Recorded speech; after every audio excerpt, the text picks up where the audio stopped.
मंत्रालयातील लाच प्रकरणाचं स्टिंग ऑपरेशन TV9 वर 50,000 रुपयांची लाच मागताना मंत्री झिरवाळांचे पीए रामदास गाडे आणि क्लार्क राजू ढेरिंगे कॅमेऱ्यात कैद।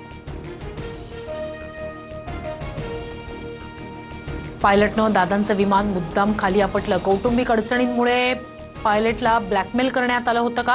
रोहित पवारांना शंका, मोठा स्फोट करण्यासाठी विमानात अतिरिक्त इंधन ठेवण्यात आल्याचाही दावा।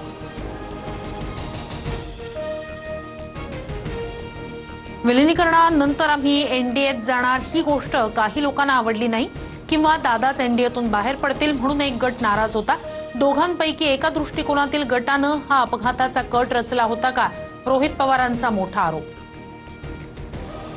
हा सरणावर स्वतःची पोळी भाजून घेण्याचा प्रकार। राधाकृष्ण विखे पाटील यांची रोहित पवारांवर टीका, तर पुरावे तपास यंत्रणांना द्या, पत्रकार परिषद कशाला? चंद्रकांत पाटील यांचाही रोहित पवारांना सल्ला।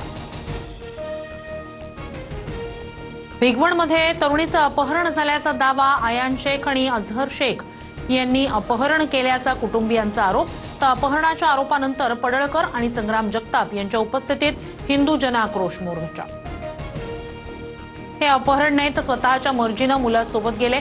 अपहरण झालेल्या मुलीचा व्हिडिओ समोर, तर मुलीचा जबरदस्तीनं व्हिडिओ तयार करून नातेवाईकांसह पोलिसांना पाठवला जातोय, पडळकरांचा दावा। नंदनवन निवासस्थानी राज ठाकरे आणि उपमुख्यमंत्री शिंदेंमध्ये अर्धा तास बैठक। केडीएमसीतील स्वीकृत नगरसेवकांसह सध्याच्या राजकीय हालचालींवर चर्चा झाल्याची सूत्रांची माहिती। बीएमसी निवडणुकीनंतर दोघांमध्ये पहिल्यांदाच भेट। बांगलादेशी फेरीवाल्यांविरोधात भाजप नेते किरीट सोमय्या आक्रमक। क्रॉफर्ड मार्केटमध्ये सोमय्यांकडून पाहणी। मुंबईत दादागिरीत चालणार नाही म्हणत परवान्यांवरून पालिका अधिकाऱ्यांनीही विचारला जाब। कुरार पोलीस ठाण्यात एसीबीची मोठी कारवाई। लाच घेताना सिनियर पीआय सह पीएसआयला रंगेहात अटक। सापळा रचून पोलीस ठाण्यात केली कारवाई।